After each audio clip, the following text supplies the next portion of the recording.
Kept running. He stopped and turned and went backwards. That was the first time. That was the one caught on Mr. Roddy's or Mr. Brian's video. Was turned out to be the first altercation. Okay, so hold on. You pull up next to him, he stops, and then he turns and starts running this way. Back down Burford towards Attila. Yes. And then you back up. Is that right? I did. So you back up the truck to follow him, and at some point in time, what do you say to him at that point? I'm asking him, what are you doing? You know, what's going on? What happened down there? Why is there some? You know, I ask him why there's somebody pointing down the road. As I'm talking, that's when he turns and runs back down Burford. So now you're asking him, hey, why is somebody pointing down the road? That's what you're asking him? That's what I was trying to get to ask him why there's people pointing down the road. All right, Mr. McMichael, not asking for generalities and what's in your head. I want to know exactly what you were saying to the man jogging down the street. Do you understand? Yes. Okay. What exactly did you say to him the first time you pulled up to him? I want to talk to you.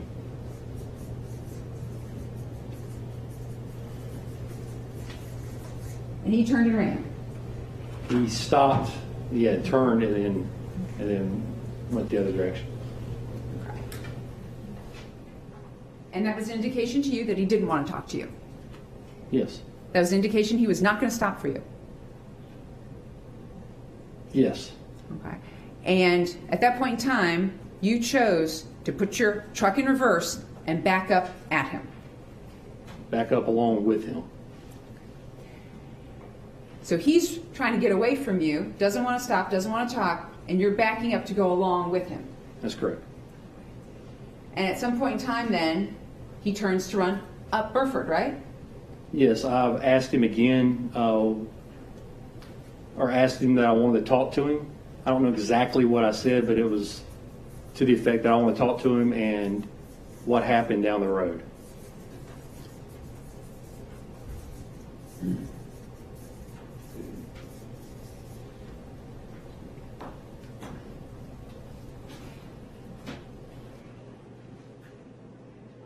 And at this point in time, you're not wearing any sort of uniform. No, ma'am. You're not in a marked patrol car. I'm not. You don't have any badges on your sleeves. I do not. And when you told the police, you were talking to them about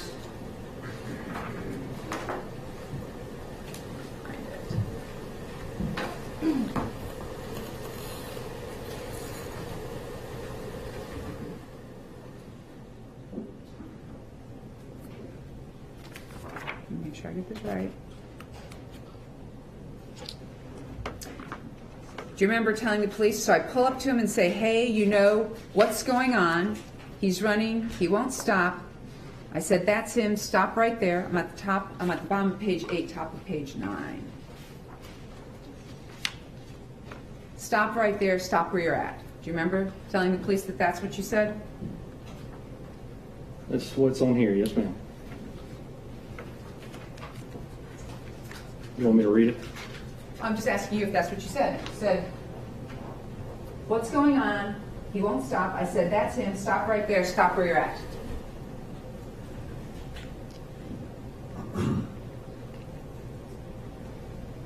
Yeah, that's part of it. All right. So at this point, you're ordering him to stop.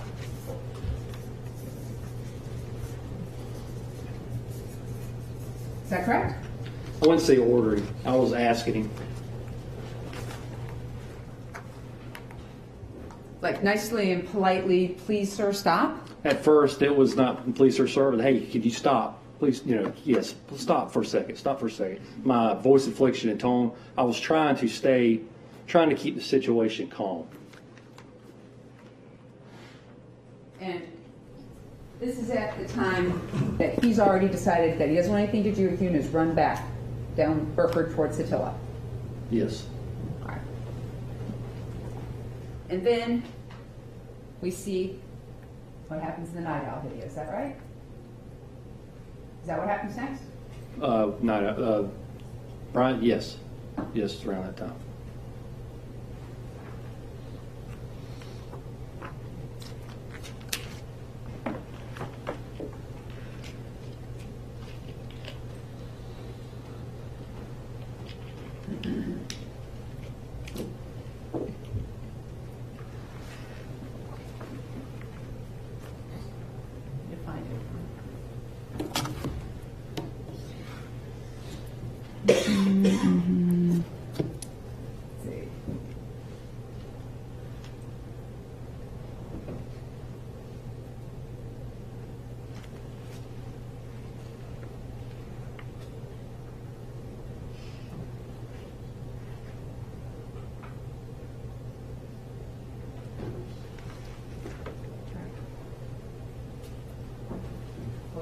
evidence number. Hello? Okay, I need to know what the evidence number is. If I can't find that, I'll be on the thing. I know it's there.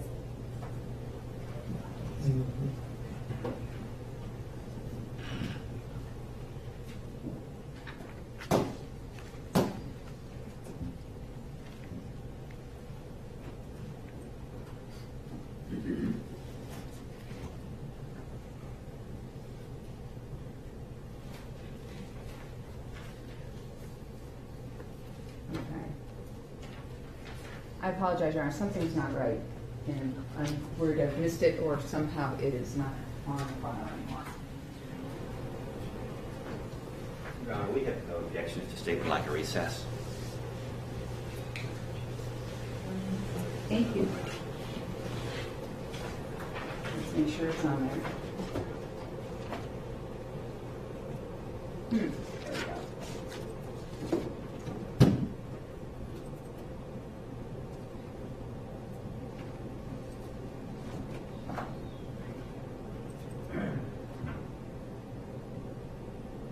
So publishing States Exhibit 194, the first video ending in 261.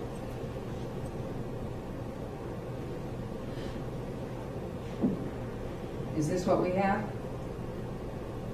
Yes. You're backing up, and then he's running away from you. Yes, ma'am. And then, is this your truck pulling forward after him? It is. Yes, ma'am.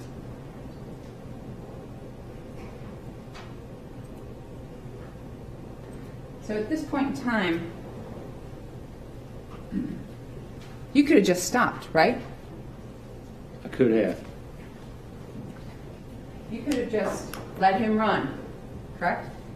I could have, but I also wanted to make sure that everything was okay down the road and see what was happening. I wanted to ask him, at least ask him what was happening, and see what he would say and go from there. Despite the fact that you know about the Fifth Amendment, you know that no one has to talk to anyone they don't want to talk to, right? That's correct. And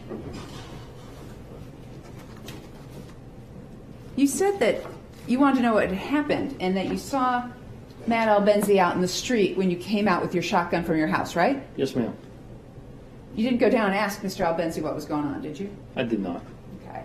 So at one point in time, I think you said you thought, well, maybe somebody had been hurt or something had been broken into, or maybe Larry English was down there, right? That's correct. But you didn't head that way to see what exactly had happened, did you? I did not, because Mr. Albenzi was pointing down the road. I took it as whatever happened, you need to go that way. You need to go that way. Something has happened. And then trying to ask him was to see what was happening. What happened? Because something had happened. Something has happened.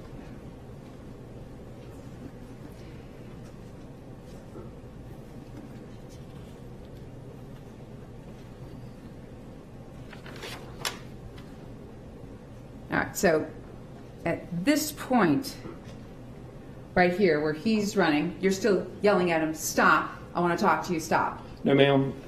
Once I watched him run and then pull onside him again is when I engaged with him again. All right, so we're talking about going all the way down Burford. No, ma'am. It was only another 100 feet from there, maybe 200 feet.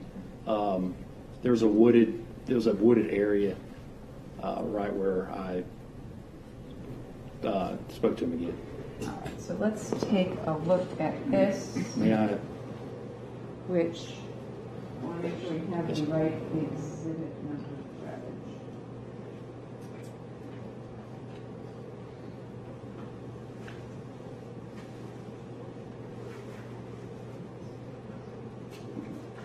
So what we're looking at here on the blown up board is going to be States Exhibit 300. So taking a look at the blown up board of States Exhibit 300, So are you asking him to take a look at it? I'm going to go ahead and publish it up there so that we can go ahead and see it, but that's what the blown up board is. Okay.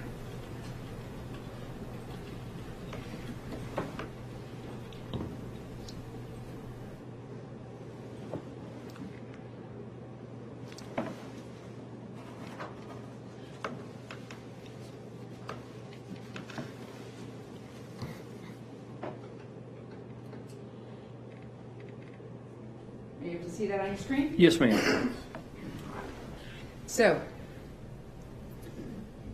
got the Bryan house. You said you went down here to maybe a wooded area. Is it fair to say that that wooded area is right here? Yes, it's right at the corner of that house or lot right there, the last open area. Right here. No, ma'am. Right Right there. here? Yes. All right. And so you chase him down here, and at this point in time, you cut him off. No, ma'am. I'm alongside him and ask him to stop. I want to talk to him, and then after I asked him, hey, I want to talk to you. I want to talk to you. Hey, hold on a second. Is when he finally stopped, and I was like, okay, now we can talk. We can see what's going on. And then as soon as I said the cops are coming, after he didn't respond to me or talk to me, and I said, hey, the police are coming. Stay right here. That's when he turned and ran the other direction. You'd agree with me when I say that you never, ever told the Glenn County Police Department or in your written statement that you said to Mr. Arbery, the police are coming.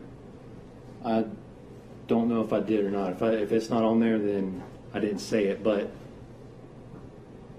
I mean, I could have missed it from everything that was happening and writing it down. 2 hours later, I might have missed it, but on the assumption that they knew that, because I was still under the impression that my dad has called the police, so I'm under the impression that the cops are coming.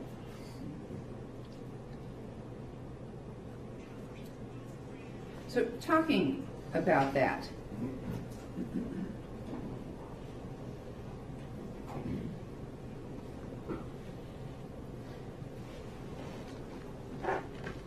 I'm going to have you take a look at page number 9 again, that last paragraph.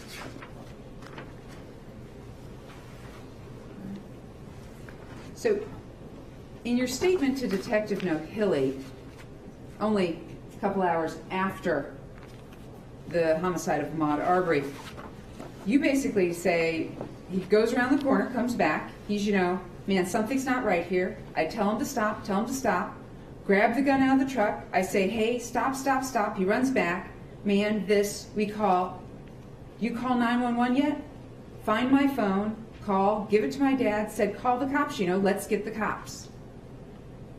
So it's only after you grabbed your shotgun out of the truck at the corner of Holmes and Attila that you say, hey, let's call the cops, and you hand the phone to your dad to call the cops. That's when I found out that he did not call the police. When I realized that he has not called the police. And then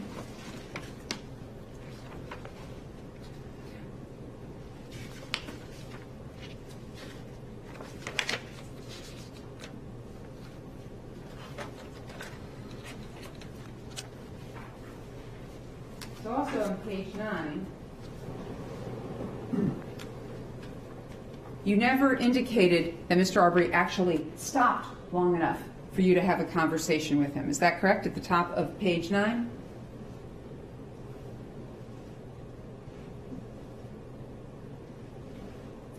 Yes, I do. I said, he's running, he won't stop. I said, that's him. Stop right there. Stop where you're at. Call the cops, And I'm assuming, or what I'm saying there is, I told him that I called the cops. There he is. He starts acting funny, and then he takes off running. So he was stopped. If he takes off running, then he was stopped at the point. Do you remember yesterday telling this jury that that's what you said to your dad? Call the cops, there he is? Do you remember telling this jury just yesterday that that was what you said to your dad? Call the cops, there he is. He starts acting funny, he takes off running. I believe I said, have you called the cops yet? And then on this here is what I mentioned to the police in the interview. And reading this and knowing how I was all over the place when I was giving that statement, this is what I was talking about. This is what I believe was what I was talking about. But you'd agree, nowhere in here do you say that Mr. Arbery actually stopped. You said, stop right there, stop right where you're at, and he takes off running. He takes off running. Mm-hmm. So nowhere in here do you indicate to Detective Nohilly that he stopped long enough for you to say, the police are on their way, and that that's why he took off running. Nowhere in here and nowhere in your written statement is that indicated. In those terms, saying it in that verbatim, I did not. But looking at this and how I was still under stress, still under the impact of what happened a couple hours after this, just 2 hours after the shooting, and then seeing how I was talking, under stress, nervous, scared, I know what I was talking about here, and that's what I was talking about. To call the cops, stop where you're at, call the cops.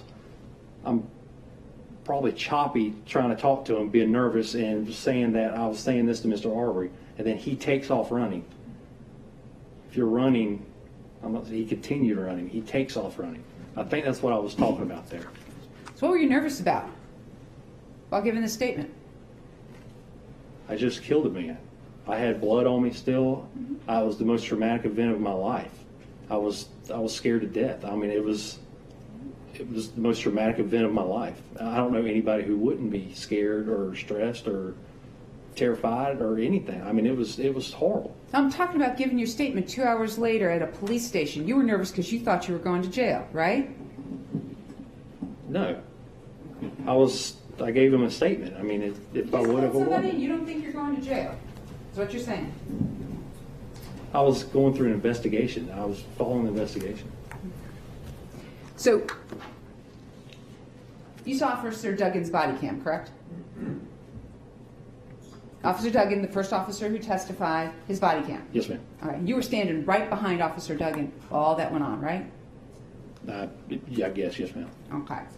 So, you've just shot Mr. Arbery 3 times with a shotgun, correct? Correct. He's dead on the scene, correct? Correct. He's unarmed, correct? He was. All right. And your father came up to you and grabbed you by the shoulders and went, "You had no choice, you had no choice," right? You saw that? Yes. All right. You're covered in Mr. Arbery's blood. You go down to the police station, correct? Correct. All right.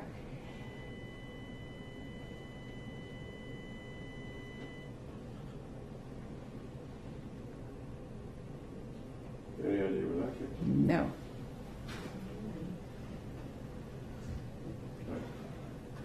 Let's keep going. Okay. And at that point, you're in the safety of the police department giving your statement, correct? Yes. All right. You've got all the time in the world, correct? Yes. All right. And Detective O'Hilly hasn't threatened you, No.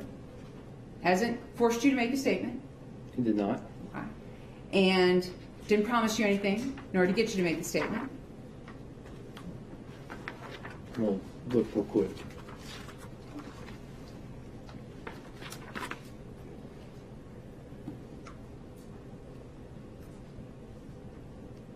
He did not. Okay.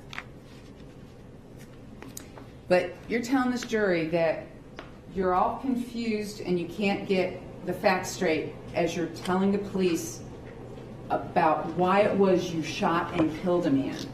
I was trying with my best ability, but like I said, under the circumstances of going through a traumatic event, this is the most traumatic event that I have ever been through in my life.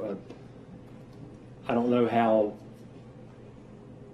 I've never been through a situation like that, so the reaction, trying to go through and trying to be as factual and tell as detailed as I could, and then looking through the transcript being scattered as it was, I could tell that obviously I failed attempting to try as best I could.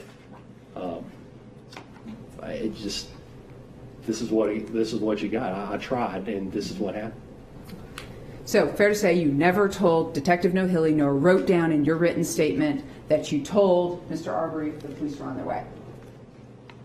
It seems that I attempted to say it in these words here. And at that point, Mr. Arbery turns around and runs back down Burford to get away from you, correct? That's correct. So at this point in time, he's running away from you. He has not threatened you, No. hasn't pulled out a gun, No, ma'am. hasn't pulled out a knife, He did not. still arms at his sides, That's correct. and he's trying to get away from you. And I was letting him run away. Yes, ma'am. You were letting him run away. That's correct.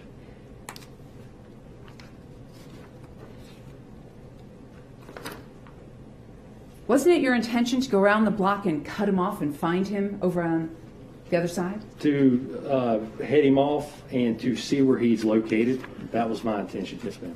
All right. But you could have stopped right there and not done anything, right?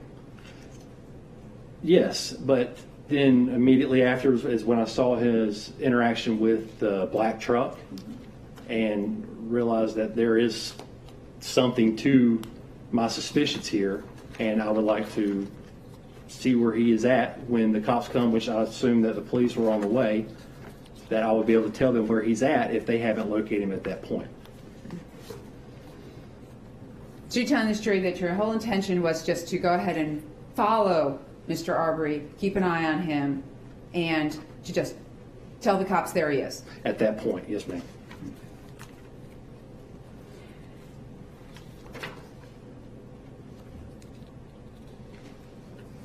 Now, it's true that your father, while in the truck with you, going down Burford towards that end, was yelling at you, cut him off, cut him off, cut him off, right? He was talking to me or was telling me, I don't know if he was saying cut him off or not. I know that he was saying there he is, that's the guy.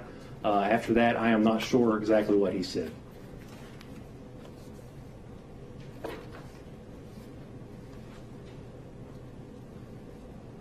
And at this point, you're still yelling at Mr. Arbery to stop at the end of Burford. I was not yelling at him on Burford, no ma'am. And at the end of Burford, you and your dad both got out of the pickup truck, correct? When he turned and started running down Burford, when he was away, when he was not a threat, if he wanted to be a threat and he was going past that, yeah, I got out of the truck, yes ma'am. When he turned and running away is when I got out of the vehicle. Why in the world would Mr. Arbery be a threat to you? Because of when I asked him what was going on and recognized that it was the guy that I saw on the 11th and Mr. Albenzi pointing and everything going down and realized that it is him, and then how he reacted when I shined the lights on him on the 11th, he acted like he did not want to be. He was obviously caught sneaking through the front yard. He was obviously where he was supposed to be, where he hasn't been several times, and then he reaches into his pants. I think he has a gun, and I took that as a threatening gesture and walked in the house.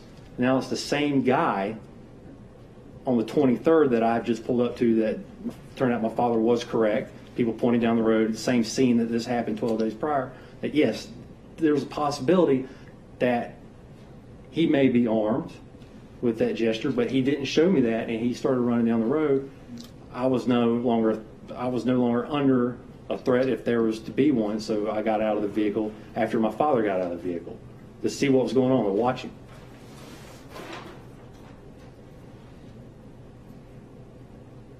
So when you first pulled up to him, very first time, you confirmed it was him, right? Yes, ma'am. All right. You testified under oath to this jury that I'm not going to chase or investigate someone who is armed, right? That's correct. And yet you want this jury to believe now that he was a threat to you, okay, and that you perceived him as a threat, yet you continued to chase him down Burford. I didn't know if he was a threat or not. He never reached in his pockets, and I wanted to see what was happening. I figured I could talk to him at this point, or getting up to him on the second point. But hadn't at this point he demonstrated not once, not twice, but 3 times he did not want to talk to you? Which when I'm at the stop, when I stopped at Burford. Mm-hmm. Right, because you pulled up to him once, he doesn't want to talk to you. You back up, he doesn't want to talk to you. You pull down Burford, your dad's yelling, cut him off, and all of a sudden he runs back, he doesn't want to talk to you. That's 3 times he's demonstrated to you that he does not want to talk to you, correct? Yes. He's also demonstrated he's no threat to you. He hasn't pulled out a gun. That's correct. He hasn't said one word to you. He has not. He's not threatened you in any way, verbally or physically. No, ma'am. No knives. No knives. All right. He's not swearing at you, using profanity or anything like that, is he? Didn't talk. So at this point, you get out of the truck, correct? That's correct. And you get out with your shotgun. No, I got out when my father got out to get in the back, and then my shotgun slipped and was in the floorboard where my feet were all over it. Once I'm out of the vehicle, it was safe to, I'm not going to reach out. I wasn't going to grab it while Mr. Arbery was right there. There was no reason for it. He's run off. I'm on the side of the truck. So at that point, I grabbed the shotgun out of the floorboard and put it back on the seat. Your dad gets out with his .357 Magnum, correct? I didn't know if he had it on him or not. I knew he had it, but I didn't see it. He didn't have it in his hand. So he didn't have it in his hand as he ran about 10 yards down the road after Mr. Arbery. He didn't run down the road after Mr. Arbery.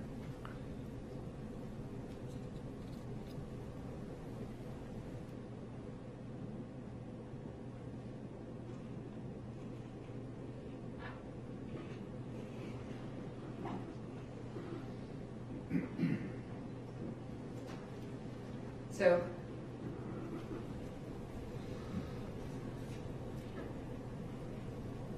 at this point, you see Mr. Bryan pull out in his black GMC truck to try and run Mr. Arbery off the road. No, ma'am.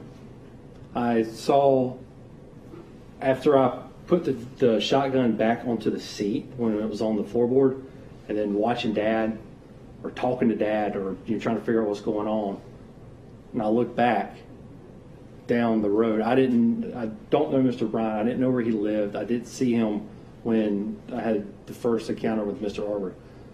My assumption, I was assuming from what I saw, that he came from Attila. So the vehicle was at what I thought was the very end of the road. More than likely, seeing the video the other day where the tree was closest to Burford. It was towards the end where it was almost on the road. I'm certain that's where I saw the encounter with them. And it didn't look like he was running them off the road. It actually looked like Mr. Arbery, I thought the vehicle was stopped, and it looked like Arbery went to the left side and then to the right and then went back to the left. It looked like he was engaging with that vehicle. So you're all the way down here. I'll do it on this one. All the way down here. Around there, yes, ma'am. And they're all the way down here by the time you look at them. Is that what you're saying? By the time I noticed it, yes, ma'am. Okay.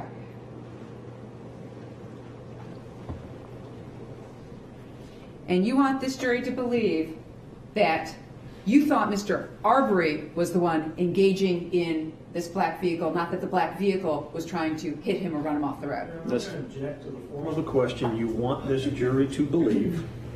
I think that's an improper form of the question. I think you can ask him questions and he can answer, but to insinuate that he has some motive for the jury to believe is improper. Cross-examination, good. Thank you. So you want this jury to believe that it's Mr. Arbery who's the aggressor with the black truck, not that the black truck's the one trying to run him off the road to help you. I didn't see the truck trying to run him off the road. What I saw from down there, what I saw was the vehicle looked to be at a stop, and Mr. Arbery was engaging the vehicle. And then Mr. Arbery was able to get away from the black vehicle. He ran past the vehicle.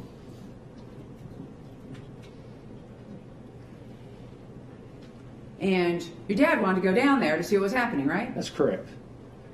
But you wanted to go around to cut him off. No, ma'am. I wanted to get around and to see where he was at, not to cut him off. Not the way you're saying cut him off. No, I wanted to see where he was at, to be in that same area to let the police know where he was coming.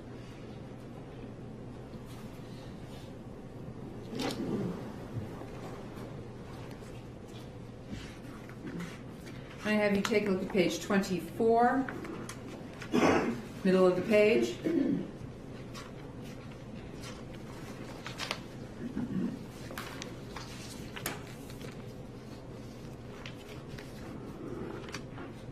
I'm sorry, back up to page 23, please.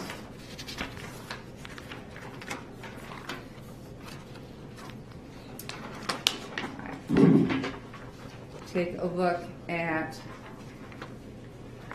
page 23.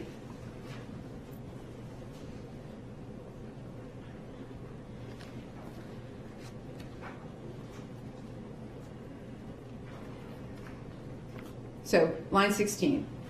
So he turned and went back down this road. Dad's like, hey, go down there. I said, I'm not going through that. I'm not going back to him. And this is about the time that the black truck that was at the scene, that's when he tried to stop it. Yes. All right. So here you're telling the police the black truck at the scene was trying to stop Mr. Arbery. That's what I was believing, yes. And that was right here in this corner, just on Burford, probably a house past this intersection. So I turned and went this way. Correct. All right. And then he came down, came around, came down Holmes Drive. He was right there. I said, good. We'll have a chance to stop him now. Correct? Yes. All right. And then the black truck's right there. I was over here. Hey, stop, stop. Well, he's running up the road, and I seen him coming. Do you remember that? Yes, ma'am. All right. So you came around Holmes, and you were a few houses down when you encountered Mr. Arbery and yelled at him once again, stop, stop. Is that right? I think I had it wrong on here. Like I said, once I was bouncing back and forth, trying to explain everything that happened, that I misspoke on there. I don't know where I would say to stop, stop. Where was it that I said stop? Came around, came down Holmes Drive. He was right there. I said, good, we probably will have a chance to stop him now. Black truck's right there. I was over here. Hey, stop, stop. Well, he was running down the road. I seen him coming. So, yeah, that was at the end of Holmes, right on the other side of the dog leg. All right. Well, do you notice how it says, Investigator O'Hilly, right after that says, which way is he running? And you said he's coming up this way. And where are you at this time? I came around and turned off this road. I'm not really sure how far I was. I was a few houses down. So you're a few houses down. He's asking you specifically, when did you say, hey, stop, stop? I was a few houses down, correct? Yeah, on here, that's correct. Okay. And you also got out of your truck at that time, a few houses down on Holmes Drive, correct? On here is what I said, but I don't believe that's what happened. I believe I misspoke or had it wrong or had it mixed up to when I stopped at the end of Holmes. Okay. But you also wrote it down in your written statement. Take a look at your written statement. It's about 2/3 of the way down. On page 2.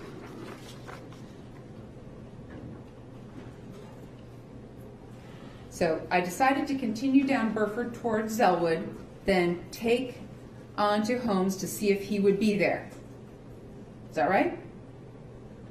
You see that line? Yes. Okay. And then it said, then you wrote, I made it halfway down and seen the individual turn and run back the way he came, then turn back toward me when the black GMC Chevy turned onto the road. That's correct. That was at the end of Attila. Well, you said I got Right. out of my truck and told him to stop, which he didn't. I got back into my truck and stopped just short of the stop sign on Holmes facing Attila. So you had actually stopped, got out of your truck, told him to stop, which he didn't, then got back in your truck, then pulled down to Attila and Holmes. That, looking back after everything cooled off, where I stopped, and I don't recall if I got out or not. I think I had this mixed with when I finally pulled up. Both times where I said I stopped and got out, I was saying when I stopped and saw Mr. Arbery and the black truck coming at me. We were on Holmes, just short of where the shooting occurred. I probably yelled stop at him, but then once they passed me is when I pulled up a couple more feet and decided to stay where I was at. That's what I was speaking about here.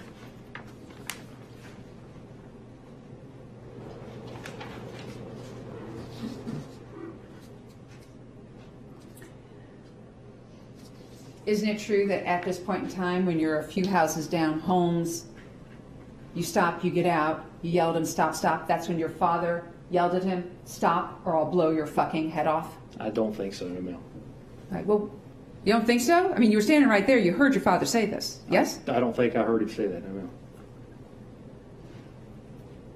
But you know that's what he told the police, he said. In here in court is what I heard. Yes, ma'am.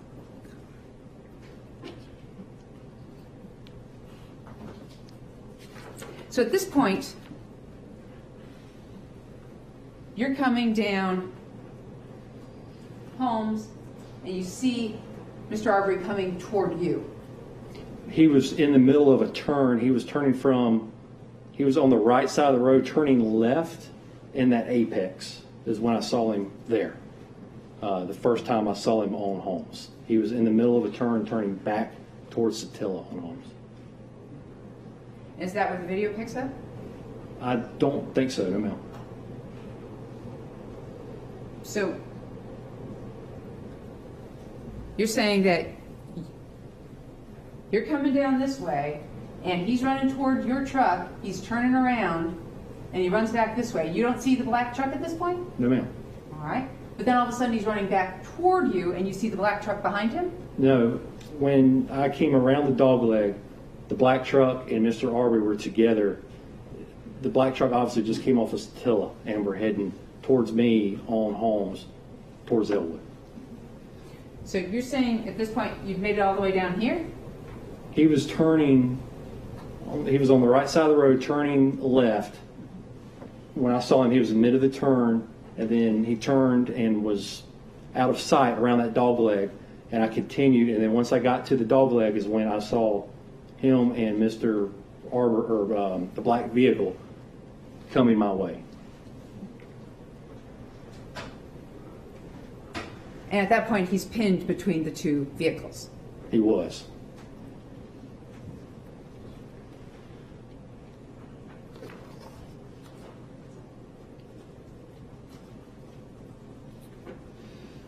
You get down to the end of here, having passed Mr. Arbery and the black truck. No, I was at a stop and they passed me. I let Mr. Arbery run by and I let the vehicle pass me. I was stopped in the correct lane and saw them coming, and that was when Mr. Arbery and the black truck were, Mr. Arbery was running alongside the truck, grabbing at the mirror and the door, and then that's when they split. When they were coming into my lane, that's when they split. Mr. Arbery went on the passenger side, and the black vehicle turned, went back into his lane, and then was following Mr. Arbery as they went around that dogleg. In order for you to get from here to here with them behind you, you had to have passed Mr. Arbery and the black pickup truck, correct? That's when they passed. That's when they passed me. Was back there. Was towards Attila. Yes, ma'am.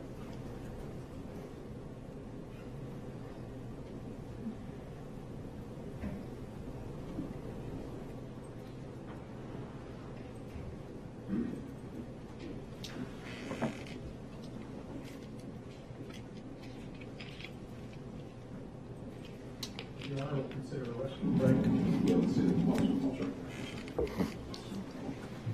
Yeah, ladies and gentlemen, let's take a mid-morning recess. We'll take a 15-minute recess and then continue with the evidence in the case. Thank you. All right, for the jury.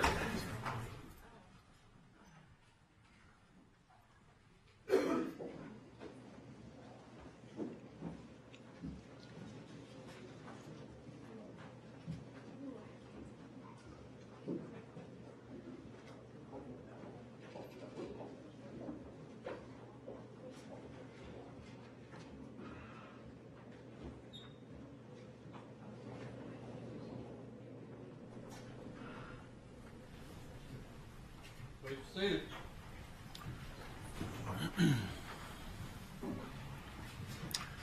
All right. Excuse me, sir. You can go ahead and step down. We'll take a 15-minute recess. Quarter of. Thank you.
All right.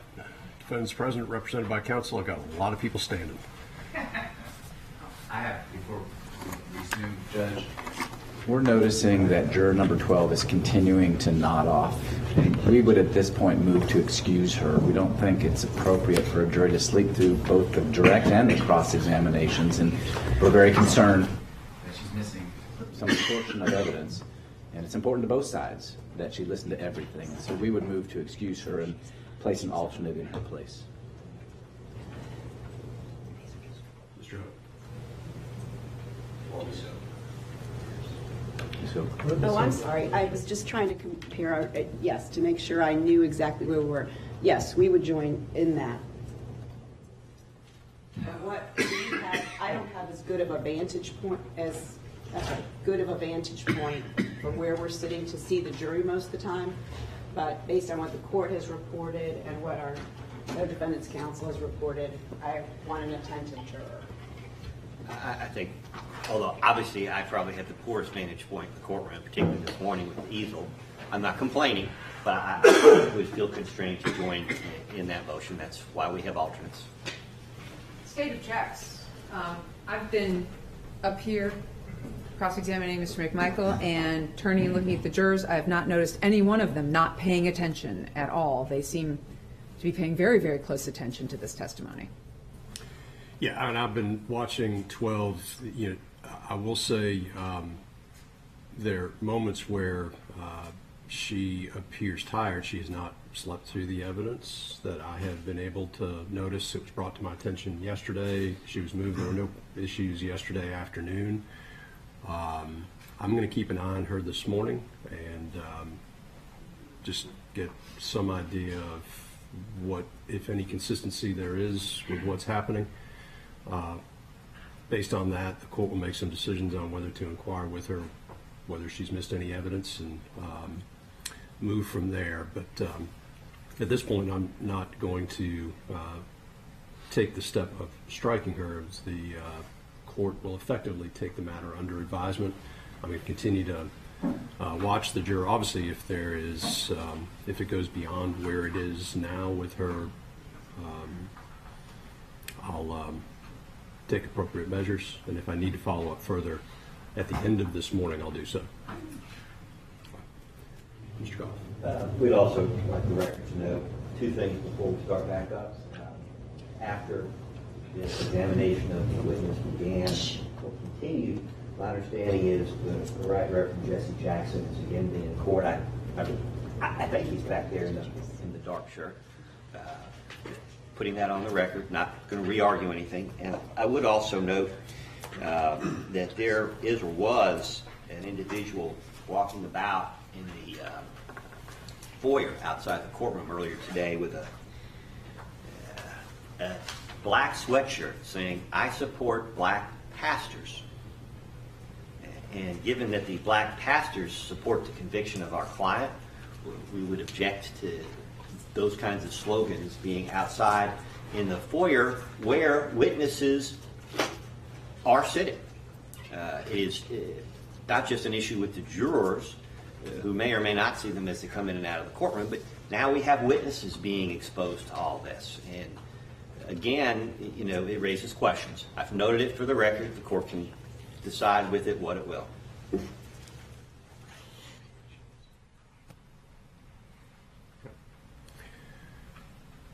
It's all noted for the record then. I can't speak to whatever may be happening outside the courtroom.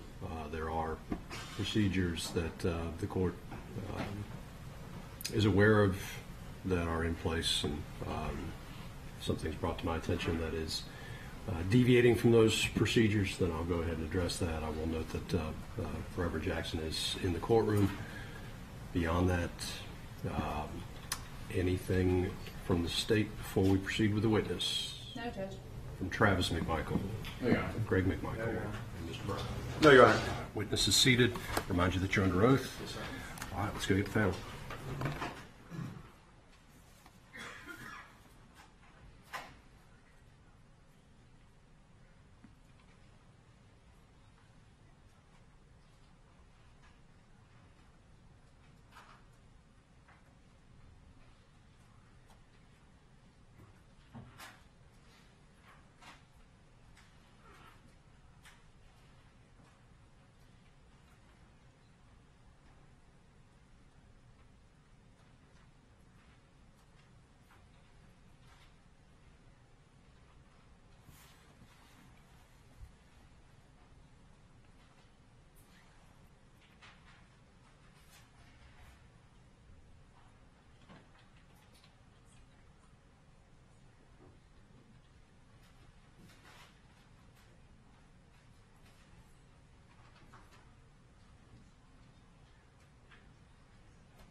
Welcome back, ladies and gentlemen. We are ready to proceed with the evidence of the case from the state. Thank you. So, Mr. McMichael, you've seen this video numerous times in court, is that right? Yes, ma'am. All right. And at this point in time, you can see that Mr. Arbery is well out in front of Mr. Bryan, who's videotaping this, correct? That is correct. All right. And you're telling this jury that at this point in time, both your truck is behind Mr. Arbery and Mr. Bryan's truck is behind Mr. Arbery. That is correct.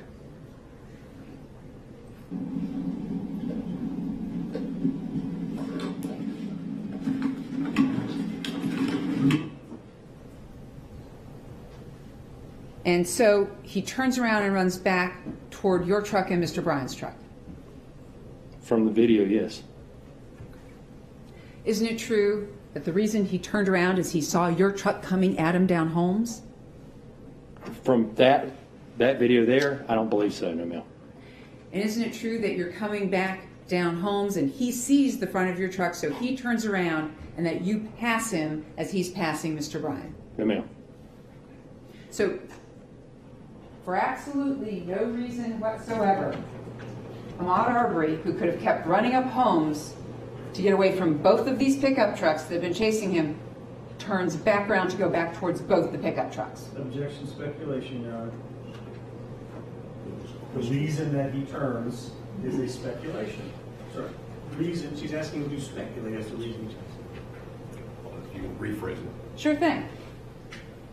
Your Honor, I'm asking for the court to either sustain or... It's sustained. She can rephrase it. Thank you, Judge. Point out the witnesses on the cross. The court is permitting her to ask open-ended questions, just like the defense would be permitted to ask open-ended, and was permitted to ask open-ended questions on cross. Ms. Tarkowski. Thank you. So, when you assert that your truck is behind Mr. Arbery, and we know Mr. Bryan's truck is behind Mr. Arbery, Mr. Arbery has the opportunity now to run up Holmes. Is that correct? Yes. And yet, on the video, we see him turn around. Is that correct? That's correct. To run back toward the black pickup truck that had already tried to hit him 4 times. Is that correct? I didn't see him try to run him over. Did you hear Mr. Bryan's statements in open court while you were sitting here? I did. All right. And you know he told the police that on 4 separate occasions he tried to hit Mr. Arbery. You know that. Objection, relevance, Your Honor. That's sustained. You can All right. rephrase that. I'll rephrase that. Did you hear the officers testify to what Mr. Bryan had said? I heard the officers testify to that, yes. All right. And you heard that Mr. Bryan told the police that Mr. Arbery tried to get into his truck or grab his handle or whatever that was on Burford. On Burford, yes. All right. And so, at this point, you're telling this jury, I just want to make sure that the turning around, you don't know why Mr. Arbery turned around, that's what you're telling this jury. I don't know why. No, ma'am. Okay. But when he turned around, you're contending he's now running back towards both your truck and Mr. Bryan's truck. Yes. All right, so I'm going to ask you about this whole thing about on Holmes, Mr. Arbery's trying to attack a truck, is what you said yesterday, right? Yes, ma'am. All right. You never told anyone that in any of your statements, did you? I did not. And that's something you've now told this jury for the very first time, correct? Yesterday, yes. All right. You never mentioned that he was running alongside the black truck in any of your statements? In the statements, no. All right. You never mentioned that you were worried about the person in the black truck because you saw the person trying to attack his truck? Can I refer to the notes? Sure. Look.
No, I just say that he's running back to that truck. I did not say that that he was attacking that vehicle in this thing.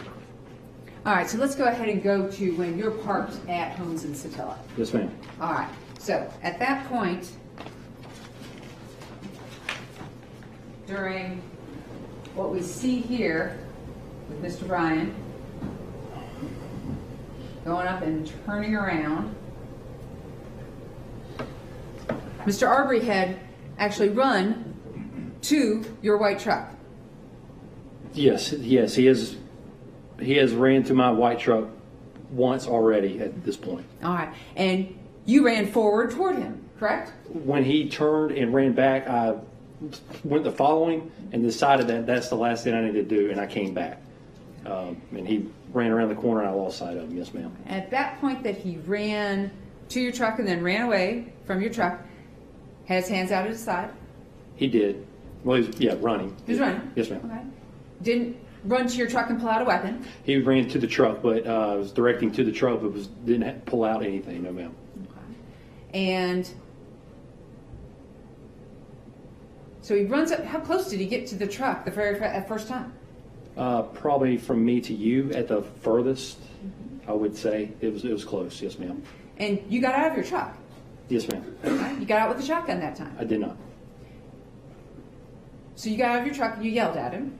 Stop. As he's getting closer to me, yes, I was yelling at him at that point to stop. Yes, ma'am. And he turned around to run back. He did. Didn't threaten you in any way? No. Didn't verbally threaten you? Not Like verbally. yell at you? Not verbally, no. Didn't swear at you? Didn't swear. Didn't say anything? Did not. Didn't pull out a gun? He did not pull out a gun. Turned around and ran away? Once he got from me to you, directed to me, once I reached into my truck is when he turned and ran away. Yes, ma'am. So at that point, you're reaching into your truck, and he sees you do this. Yes, He turns and runs away. he did. Yes, ma'am. So now we see him running back, and you said he ran up around the dog leg, right? He did. Correct. And at that point, we see him running back down the dog leg. Is that right? Yes, ma'am. So he got back to that blue mailbox and then had to turn around and headed back towards you. I believe he was past the blue mailbox. So he got past the blue mailbox. Yeah, he was completely out of sight. All right. But now, in the video, we can see that he's turned around and is heading back toward you. That's correct.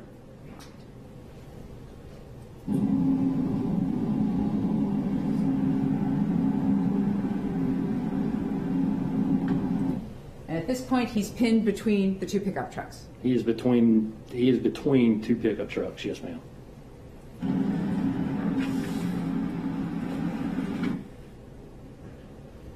All right, so we're going to freeze frame it right here. You've raised your shotgun at him at this point. At that point, I did. Yes, ma'am. Okay. And he's 30 to 40 yards away from you. That's what I put on the. That's what I said in the statement and wrote, I believe. Thinking back on it now, I think it was 30 to 40 feet. It was closer to 30, 40 yards. It was 30, 40 yards, 120 feet? He was not that far away from me. All right. And at this point right here, hasn't said anything to you. No, he has not said anything yet. No, ma'am. Hasn't verbally threatened you. Verbally, no. Still running with his hands at his sides. Directly towards me, yes, ma'am. Hasn't pulled out a gun. Hasn't seen a weapon yet, no, ma'am. And hasn't shown you a weapon this entire time. He has not. Hasn't said a word the entire time. Not one time. All he's done is run away from you. Run past me, yes, ma'am. And you pulled out a shotgun and pointed it at him. Running directly towards me, and this is now the second time on the road coming directly, and then watching how he interacted with the pickup truck in that general location when I pulled it first time, attacking the truck, and then seeing him interact with the vehicle on Burford, saying that the police are coming, him turning and running, on top of seeing Mr. Albenzi pointing, and the whole February 11th episode. I was under the impression, and I was, at this point, this guy can be a threat, and he is coming directly to me. Yes, I pointed the shotgun at him to deter him from coming directly to me, which was effective at that point there. So you're under the impression,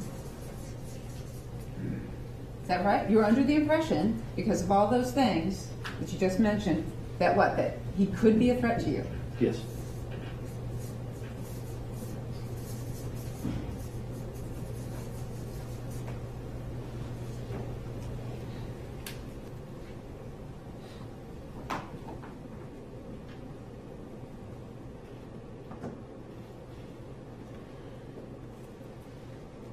Now,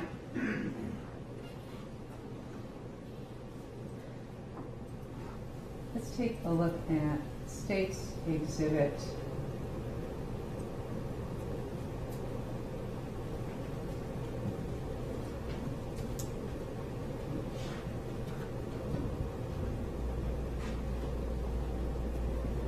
$129.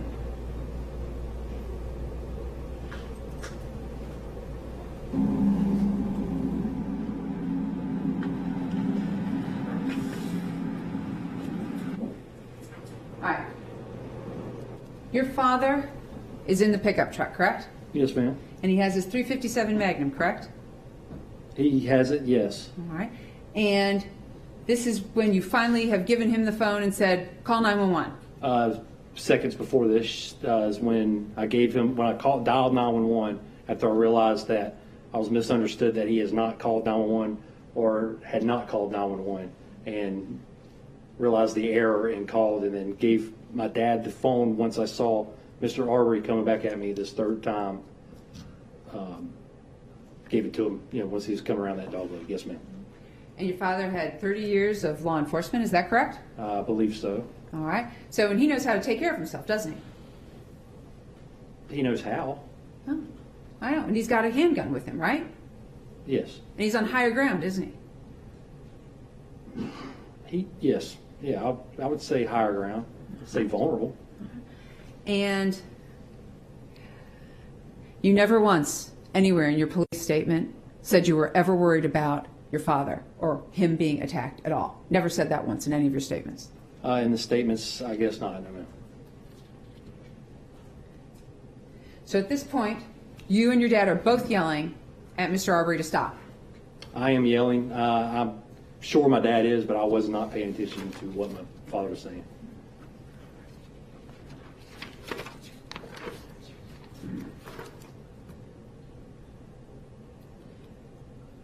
All right. So at this point in time, you are right next to your pickup truck in the doorway, right? I'm right in the crux of it. Yes, ma'am. All right. All right. And Mr. Arbery is moving this way, and then he's moving that way, correct? Yes, correct. And you have now moved yourself out of that crux to the doorway into the roadway. Is that right?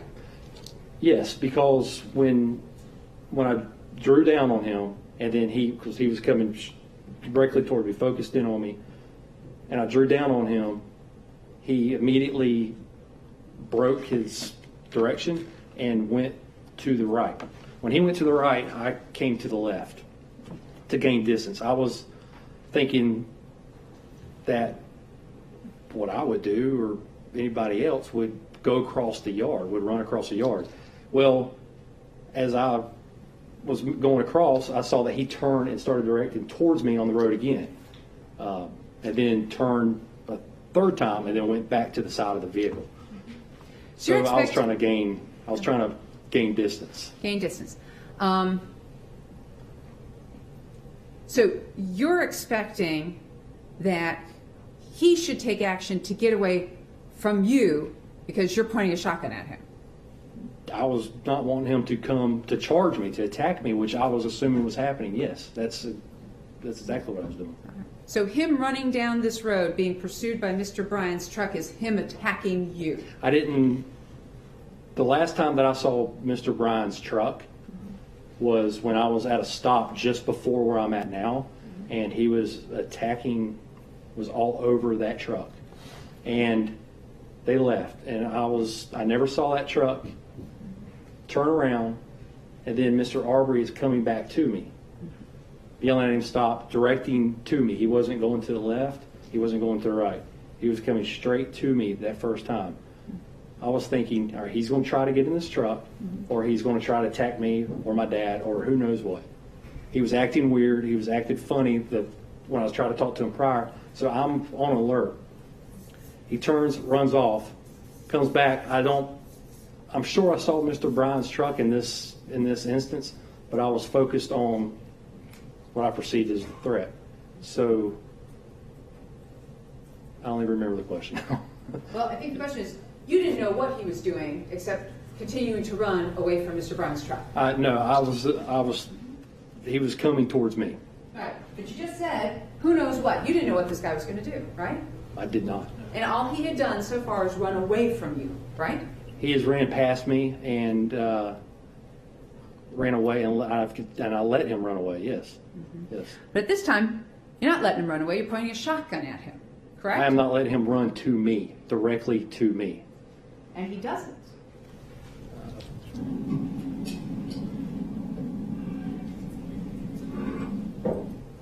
He runs around there, right? He did. And comes around that corner, and you have closed the distance yourself on him, haven't you? I have gone to the front of my truck. I did not go to the passenger side of my truck at that time. I was trying to keep an eye on him to make sure that he didn't try to get in my truck or try to get to my dad or who knows, go into the passenger side or what. I was trying to keep an eye on him, and I would think that he's avoided me once I aimed the shotgun. If he sees me in front of the truck, then he will not come back around, which I was thinking was more than likely was going to happen, and then he would continue to go. So at this point in time, you could have stepped closer to your pickup truck and kept that pickup truck between you and him, correct? Can you say that again? Sure thing. You have moved out in the road.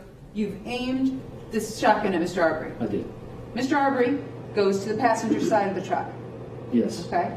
Your dad is still yelling at him because we can hear him go, "Stop, goddammit, stop," right? Yes. You could have easily just stepped back to your pickup truck and watched him keep going, right? I could have, yes, but I still didn't know what he could have done right there where I couldn't see him. And to get closer to the pickup, to get closer to Dad, to get to the truck, if he's going to try to come to the truck, I will be right there. So I was thinking that he was a threat, that he might go after myself, my father, or the truck. I wanted to be right there to deter him or to be able to handle it if I needed to.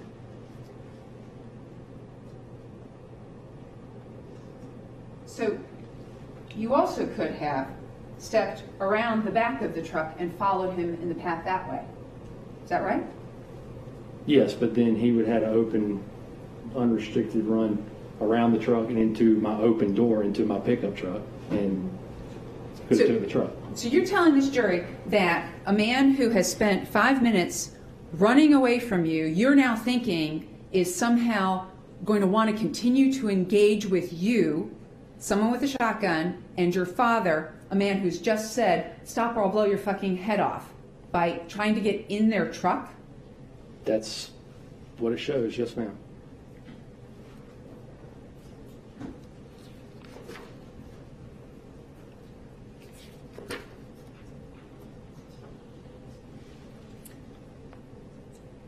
He comes around the front of the truck, and you are right there with that shotgun, correct?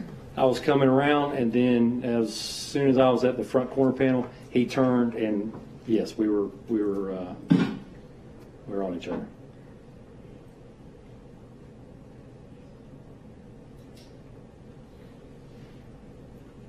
That's your head right here. That is my head. All right. You heard the medical examiner testify that Mr. Arbery's hand was between him and the shotgun, and he was shot here into his torso, correct? That's the theory, yes ma'am. That was the medical examiner giving his opinion, correct? His opinion, I'm sorry, correct. Okay. And you saw the digital evidence that backed that up with the arterial spurt from his arm before the first 2 shots, correct? Yes. All right. You testified yesterday that Mr. Arbery grabbed your shotgun. That's correct. All right. Do you remember Detective Nohilly specifically asking you, if he grabbed your shotgun? I do. All right. And you then said, you want to take a look at it? Page 30. Which page? 31? Let's find it for you.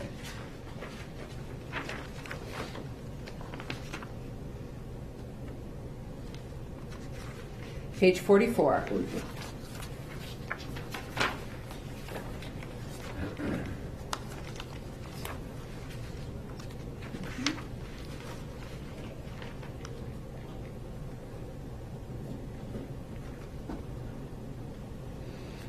So do you remember describing the first interaction that you had with him? When he came around the corner? Reading it, yes, ma'am. All right. So you told Detective Nohilly that he came up, meaning Mr. Arbery, and that I think that's when he hit me or started striking. He was on me. He had my shirt, or something to that point. I had the gun. I was too close to draw down on him. I did like that, and he's still fighting, and I was just like, and at that time, you're showing Detective Nohilly that you had the gun like this, correct? Yes. Yes. And Detective Nohilly specifically asked you, do you remember if he grabbed the shotgun at all? And your response was, I want to say he did, but honestly, I cannot remember. I mean, me and him were face to face the entire time. Do you remember saying that? Yes, and I was trying to think of that exact moment. Trying to give him, like I said, trying to give him as much detail as possible under the stress and of all this going on. It was obvious that he had the gun from what I was saying in here, rereading it, that he had the weapon the way that I was describing it. But why I said he did not have the gun at that second, I don't know why. But yeah, I mean, that's what I said. I want to say he did, but I honestly cannot remember. So you didn't shoot him because he grabbed the barrel of your shotgun. You shot him because he came around that corner, and you were right there, and you just pulled that trigger immediately. No, I was struck, and we were face to face and being struck, and that's when I shot.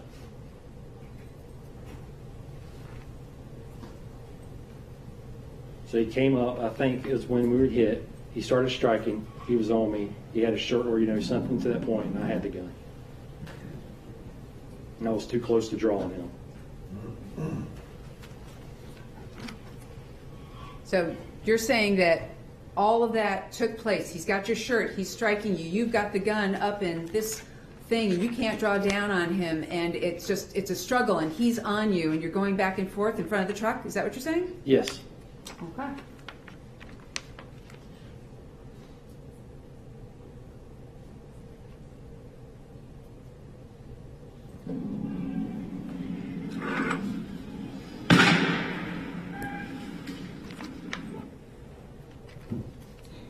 Is that what happened?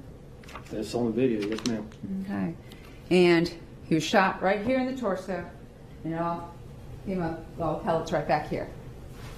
Okay? So, your gun was parallel to the ground. Yes?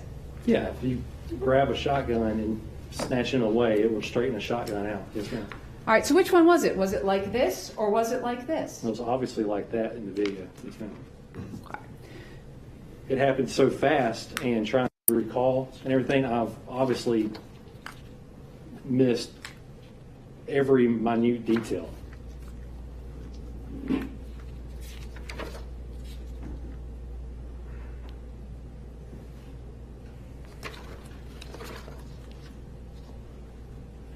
All right, so let's talk about some of the things that you chose not to do with this matter, okay?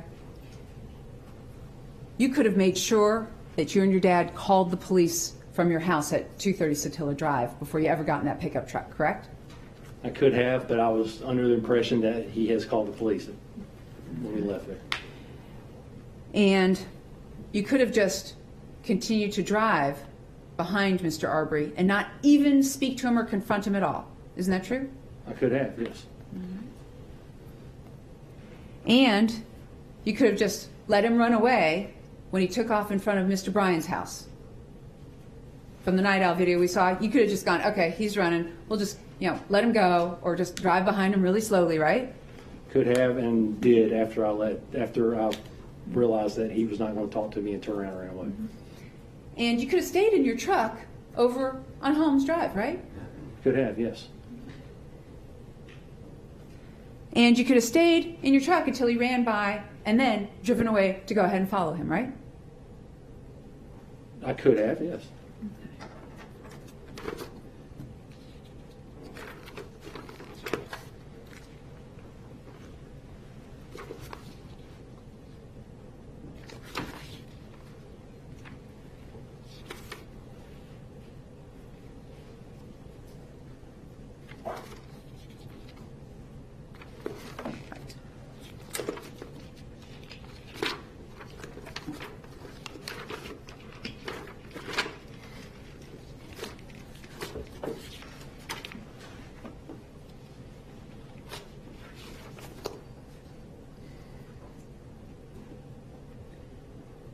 Not once.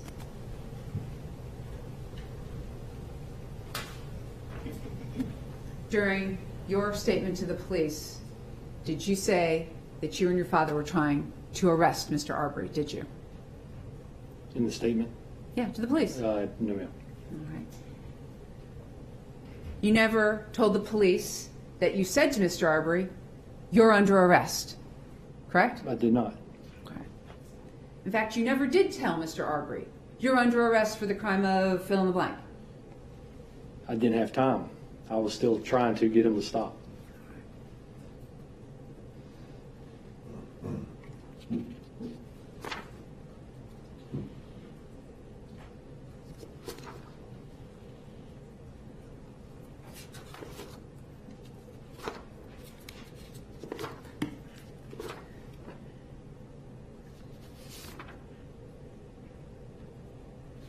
Now let's talk a bit about your attitudes towards sort of vigilantism, okay?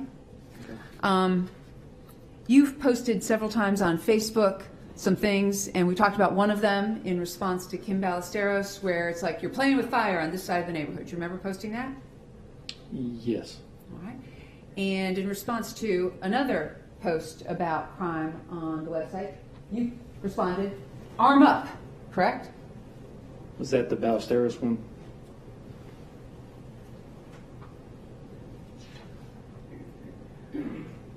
July 1st, 2019, a post by Lindy Kofer. Your first response was arm up. Do you remember that? Would you like to see it? Yes, please. I would. Oh, I think the attorneys want to see it first. Probably so. I'll show it.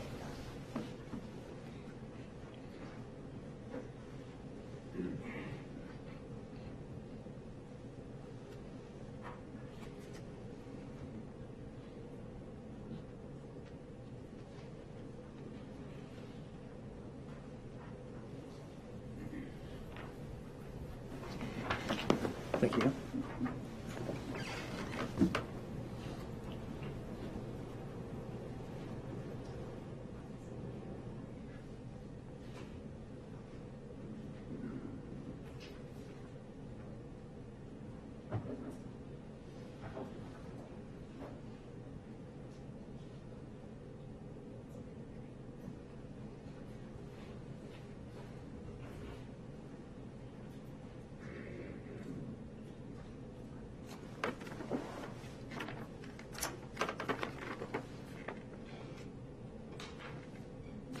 Is that a fresh recollection that you said to arm up? Yes, ma'am, it does.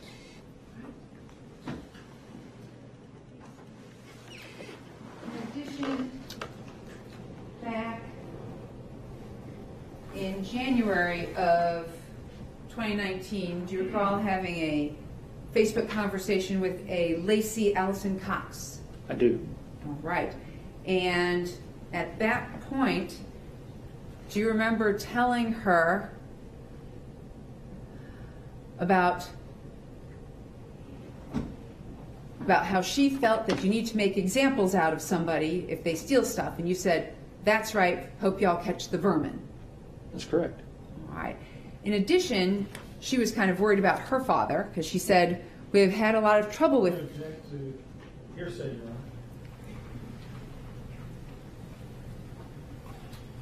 guess this is a post connected with the witness? It's not in court? I'll ask a better question. Thank you. Do you remember I'm Oh, not sure sorry. what the context was, so to the extent it may have been hearsay, it's sustained. Okay. Okay, I will rephrase. Do you remember telling her that your old man is the same as her old man, which is slap crazy, old as dirt, and doesn't care about going to jail? Do you remember that? I don't think I wrote that. Okay.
It's on the top of the second page. Take a look at that, see if that refreshes your recollection. Top of the second?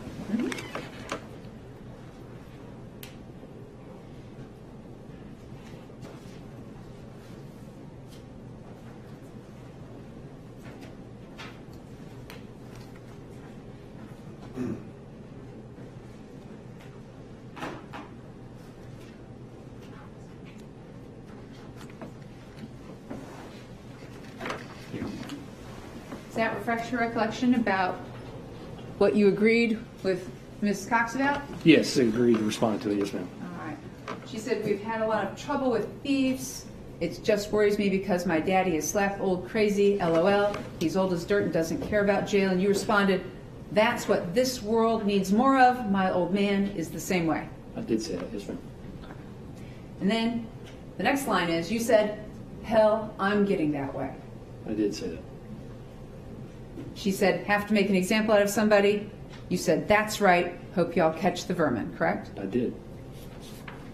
So your attorney has repeatedly stated a recurring theme here for you, that when seconds count, the police are minutes away. Have you heard him say that numerous times? I've heard him say it, yes. Okay. Is that your statement? It's not. Then why is your attorney saying that? I guess that's what he believes. Okay. That's not what you believe. I can agree with that, but I don't think I've said that.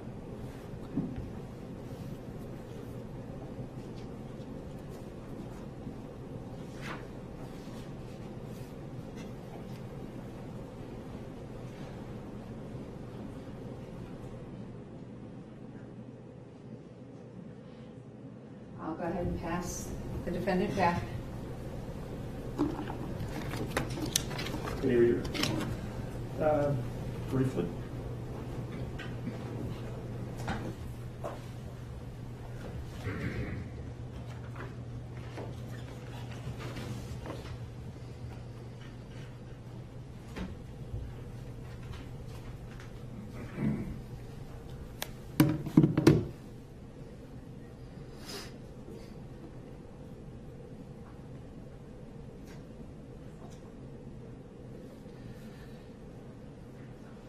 You've been cross-examined a bit about why you were making certain decisions to approach or not Mr. Arbery. Yes, sir. Or what you thought about when he was approaching you. That's correct. And you've been shown your transcript, the statement that you had with Officer Nohilly. Okay. Yes, sir. Take a look at page 7, line 1.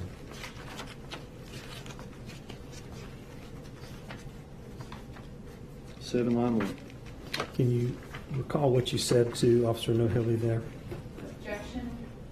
Inappropriate question. This is not a prior consistent or prior inconsistent statement at this time. It's a rehabilitation of the witness after he's been cross-examined about his intent and why he made the decisions this day. This is a prior statement by him that is consistent with his testimony and to rehabilitate him after cross-examination.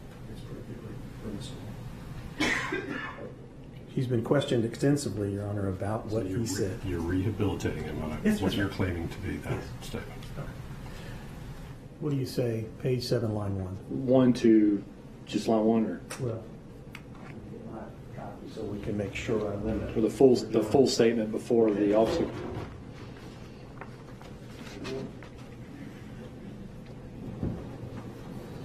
The first full sentence there. Okay. Let's see. You haven't read it out loud, or if he remembers the statement? Yeah. How are we doing this? You haven't, just read it, what he said to the officer. Well, objection at that point. Okay. Improper. Do you recall what you said to the officer? I do. Don't read it. What did you Okay. say to the officer? I told, it was, to close it down, that Let me do this. What date were you speaking about when you were talking to the officer? I was speaking of February 11th when I saw him, the first time that I encountered him.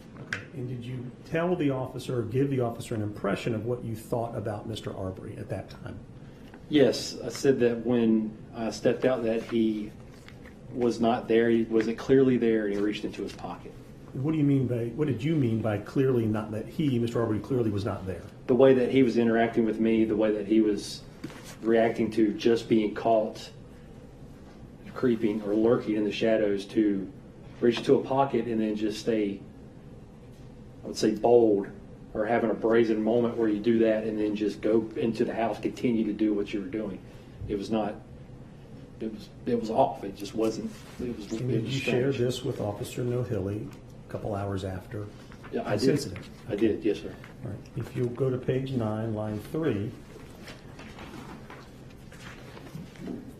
Before you do that, at any point in time, did you try to describe Mr. Arbery's behavior as you were interpreting it on Burford Road To, to Officer Nohill? I did, yes. Okay. And do you recall how you described his behavior? Yes. Okay. How did you describe it? Funny, acting funny, clearly not there. Okay. Let me stop you. What do you mean by acting? What did you mean by acting funny? The way that his facial expressions when I first pulled up, the anger, and then not speaking, not talking at all. It wasn't like ignoring me or trying to ignore me. It was just the way that he was expressing himself. He just wasn't talking. He was in an anger state, and And what was your interpretation of that? that he could be. Relevance. It goes to his Calls for conduct. speculation and not relevant as to his interpretation. I think it is relevant. It's not speculating, it's just his interpretation. It's just a Did you ever indicate to Officer Nohilly that you felt something was just not right with Mr. Arbery? I did. Okay.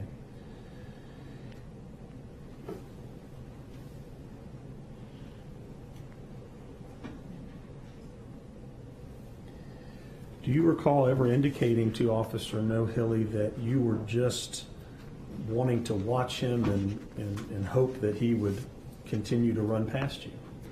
Yes, I did. Okay.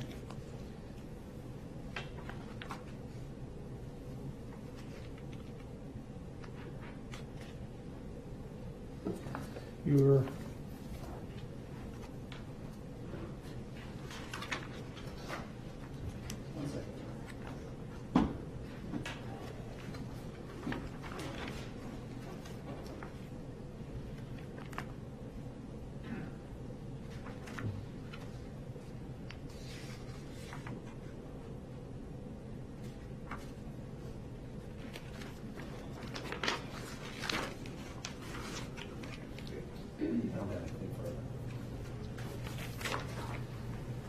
I don't have anything further. all right. Thank you, sir. You may step down. Thank you, Judge. don't you just go ahead and leave those there. Thank you.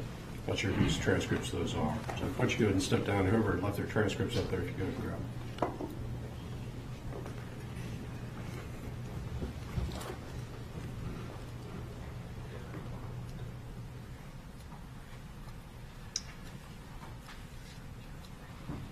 Figure out where we are, and a little early to break for lunch. We may have a brief witness. Just give me a minute.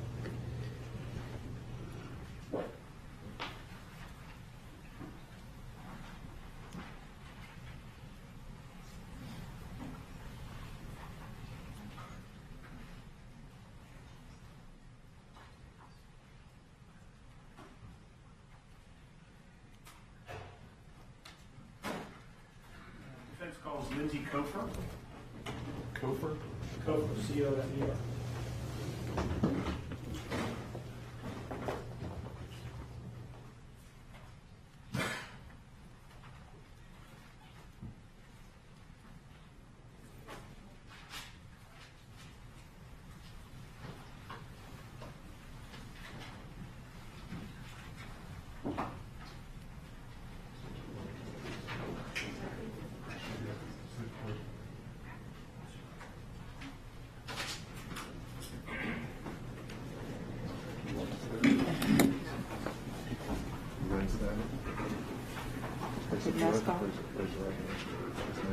Swear to tell the truth, whole truth, and nothing but the truth. Yes, sir, I do. Thank you. Go ahead and have a seat.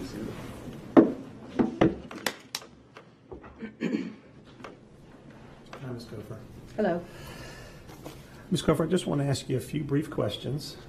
If you just wouldn't mind telling us where you live, Attila Shores, how long have you lived there? since 1976. 1976. What road do you live off of? Attila Drive. I live on Attila Drive. Okay. Have you ever been involved with any of the Facebook pages associated with Attila Shores? Yes, I'm a member of the Attila Shores homeowners page. Oh, I see. And any other types of pages that involve the Exit 29 area or the Attila Shores area? Some time back, I was a member of the Exit 29 News Facebook page, but I elected to come off of that because I felt they were brutal, Too much information? rude. Rude, oh, rude, just people being rude on social media. Yeah, okay. What kind of neighborhood is Attila Shores, generally speaking? A rural, pleasant neighborhood. I don't know for That's sure. fair. I don't Fair. know really what you're looking for. Okay. The types of people that live in the neighborhood presently and over the last couple of years? Families, all ages. It's my impression that we have a socioeconomic mix and also ethnicity mix. It's been a pleasant place to live all these years, and a lot of families, retired people. Very good. Do you know Travis McMichael or Greg McMichael? No. Okay. So I'm not going to ask you any questions about them, but I do want to ask you a couple more questions about the neighborhood and the Facebook page. Okay. Have you ever used the Facebook page as a source to get information about crime in the neighborhood? As I observe the Facebook page, there are many kinds of information we see, and often there would be reports of utility issues or crime issues as someone reported them according to their opinion. Did you get a sense that what you were reading on the Facebook page about crime specifically, who was reporting about crime on the Facebook page? Residents. Okay. Did you get a sense about what kind of crime was happening in your neighborhood? Based on what I saw on Facebook for the Attila Shores, I'm going to object at this point to hearsay from Facebook unless this witness has personal knowledge of actual crime.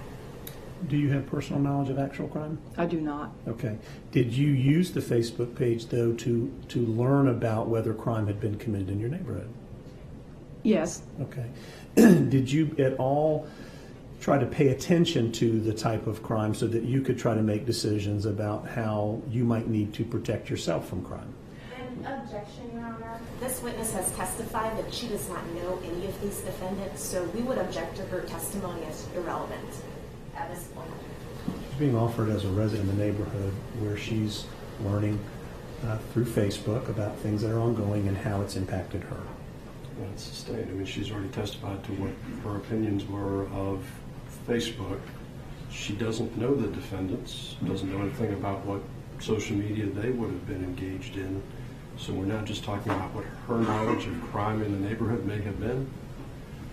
It's sustained. Did you post on Facebook after reading things from people about crime? I think once or twice I did. Why did you do that? I don't know if there's a reason why anybody posts on Facebook. I don't know. Did you ever be... Judge, I would renew my objection to this line of questioning as irrelevant, Judge. You take it further. Yeah. Do you recall making statements about trying to help catch the people who were committing crimes in the neighborhood by hiding in a car and surprising them? There was one time there was a remark, something on Facebook about the activity that someone was reporting of what took place in the neighborhood. And I think I said on Facebook one time something about it. They had said people were breaking into vehicles. What I read was they said that. Right. And then I said something to the effect of, wouldn't it be funny if someone hid in a car and surprised them? Right. Did you share posts on Facebook yourself about crime happening in the neighborhood as a way to be a good neighbor? Yes. Okay. Not my own experience, Not your own. but Okay. shared someone else's. Fair enough. And did you post on this account to help neighbors understand about some of the crime that was going on, not just in the area, but also in Attila Shores? Say that again, I'm sorry. Did you post on the Attila Shores Facebook page to also notify other neighbors about crime that had been happening in Attila Shores? Yes. Objection deleted, Your Honor. Well, yeah, let's keep her on direct.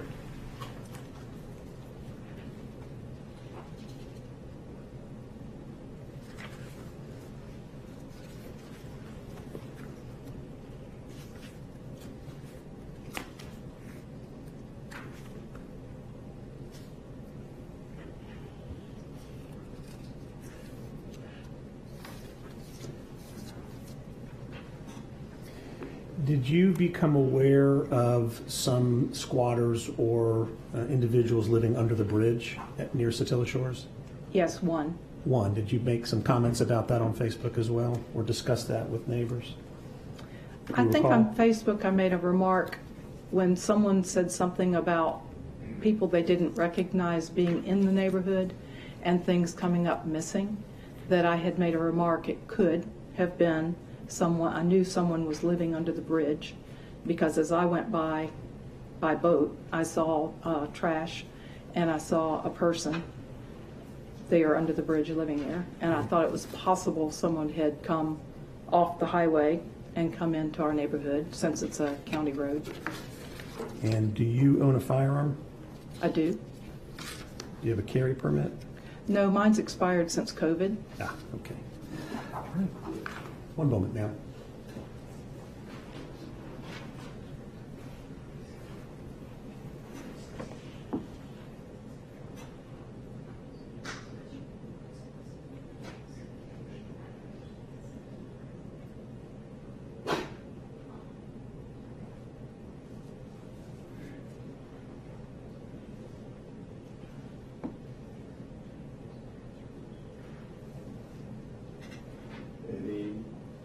Oh, I'm sorry. I thought you passed them. Yeah, no, I don't.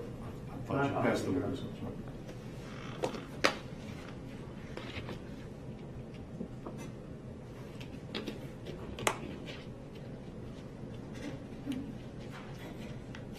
My apologies, Ms. Coker. Just give me one moment.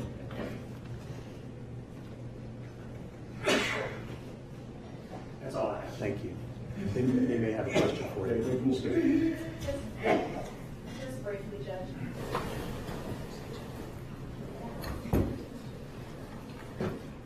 Hi, Ms. Coker. Hello. My name is Larissa Olivia. I'm one of the prosecutors on the case, okay? I just have a couple questions for you. Were you personally the victim of any crime?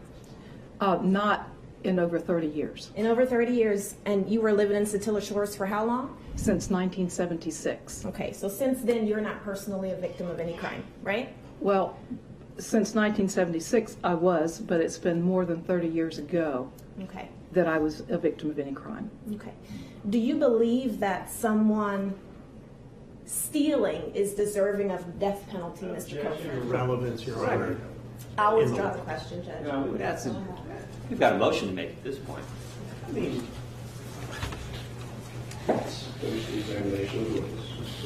That's all I have for Ms. Copeland.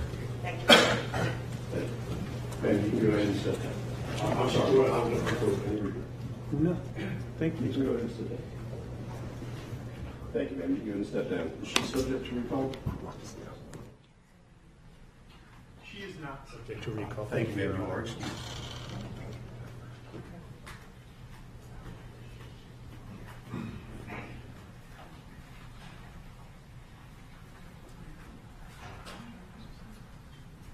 All right.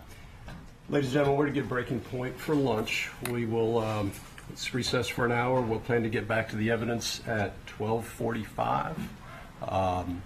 Again, during the recess, do not discuss this case amongst yourselves. Enjoy your lunch, and we'll see you in an hour. Thank you. It's all right for the jury.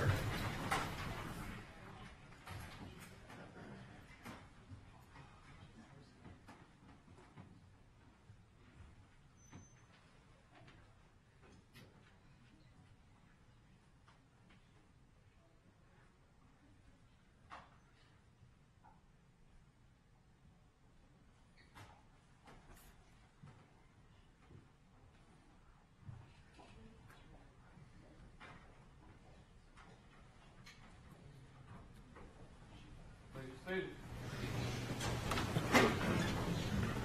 Your Honor, I have a motion. Thank you. I would ask the court on behalf of Greg McMichael that the jury be brought back in after lunch, that in front of the jury, Miss Olivier be admonished for asking a question that she knew or certainly ought to have known was impermissible, as was clear by the fact that she made no attempt to defend it.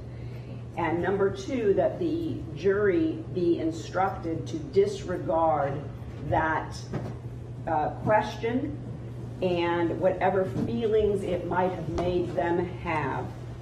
And I will state for the record, because we don't have daily reports coming out, that the question was, do you believe that someone stealing is deserving of the death penalty? It's inappropriate, it's incendiary, it's prejudicial, it's improper, and we ask that she be sanctioned in front of the jury for having done that in any case, but in such a serious case. We join you. Your Honor, I'd join in that motion, and if I can have the lunch recess to confer with counsel without waiving the issue, I don't understand why we're not moving why there wasn't a motion for a mistrial. I don't know how you cure that, but given all the time that we've put into this trial, and I'm talking about everybody in the judicial system, before making that motion, if the court will allow me, I'd like to have the lunch break to confer. Maybe there's something I'm missing here, that's not the appropriate thing to ask for. But if I have to do it now or lose it, then I'm going to move for a mistrial. How about this? You've reserved it. Thank you, Your Honor. And state before we recess.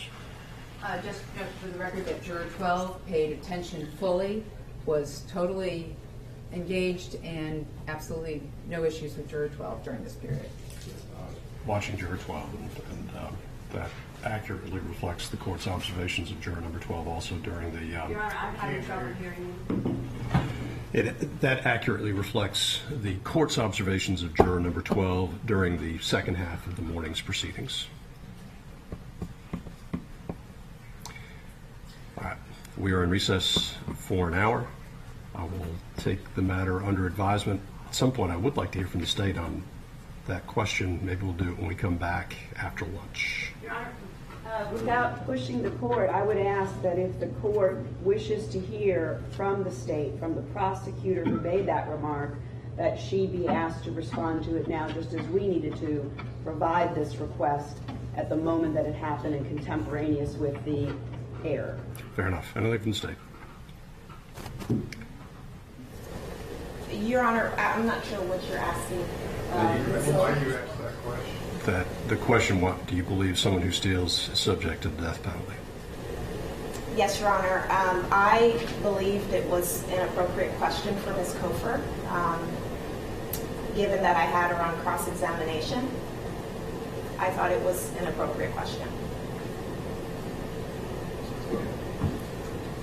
Matters under advisement. We are in recess.